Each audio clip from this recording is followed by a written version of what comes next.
नमस्कार दोस्तों। आज की हमारी कहानी है हमारे बच्चे। अगर यह कहानी आपको अच्छी लगे तो प्लीज हमारा चैनल सब्सक्राइब करें। सुबह से रामवती घर में नहीं थी। बहू मेघा कभी बाहर जाकर देखती तो कभी अंदर आकर चारपाई पर बैठे अपने ससुर जी से कहती, बाबूजी, माँ जी कहाँ गई है? देखिए ना, उनके लिए नाश्ता बनाकर रखा है और उनका कोई पता नहीं। आपको भी कुछ नहीं बताकर गई वो? आती होंगी। तुमने खा लिया ना? नहीं खाया तो जाकर खा लो। ससुर की बातों से मेघा को लग रहा था कि उन्हें पता है कि माँ जी कहाँ गई है, मगर वो बताना नहीं चाहते। तभी मेघा के पति विजय ने घर में प्रवेश किया। माँ जी मिली कहीं? मेघा ने पूछा। नहीं मेघा, पूरा गांव घूम लिया, मगर माँ का कहीं कुछ पता नहीं। बाबूजी आपको कुछ तो कहा होगा उन्होंने। अरे तुम क्यों फिक्र करते हो, आ जाएगी रामवती। मेघा ने विजय को पानी लाकर दिया ही था कि तभी रामवती घर में घुस गई। माँ माँ, तुम कहाँ चली गई थी? पता है हम लोग कितने परेशान हो रहे थे।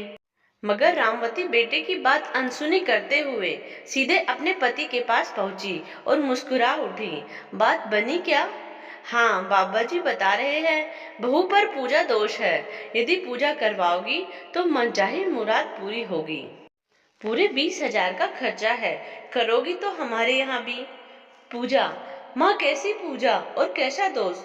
विजय ने हैरानी से पूछा। तेरे औलाद नहीं होने का। अरे ये बहू पर है, इसीलिए तो अब तक बाप नहीं बना। और न हम दादा दादी। 4 साल हो गए हैं तुम दोनों की शादी को। तुम्हारे बाद हुई मनीष की, रामू की शादी को। दोनों को दो दो बच्चों के बाप बन चुके हैं। और एक ये है जिसने अब तक हमें पोता पोती का सुख नहीं दिया। माँ, कोई दोष वोष नहीं है। मेघा पर बेकार के चक्कर में मत पड़ो। अरे तुझे क्या मालूम, बाबा जी के आशीर्वाद से कई के घरों में किलकारी गूंजी है। माँ जी ये सही कहते हैं। आप इन चक्करों में मत पड़िए। शहर में हमने बड़े बड़े डॉक्टरों से चेकअप करवाया है और टेस्ट भी। सभी रिपोर्ट बताती है कि मैं कभी माँ नहीं बन सकती।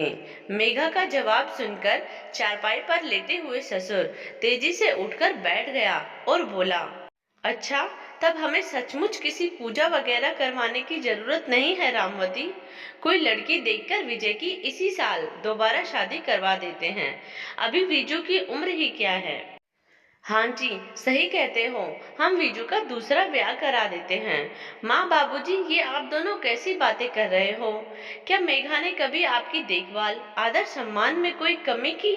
शहर में पढ़ी लिखी मेघा मेरे साथ यहाँ आकर 4 साल से आप दोनों की निस्वार्थ सेवा कर रही है, एक बहू नहीं बेटी की तरह। और आप दोनों, छी, शर्म नहीं आती? आप दोनों को ऐसा सोचते हुए भी? शर्म कैसी? कैसी शर्म? और जब उसमें कमी है तो कब तक ढोएगा बहू को?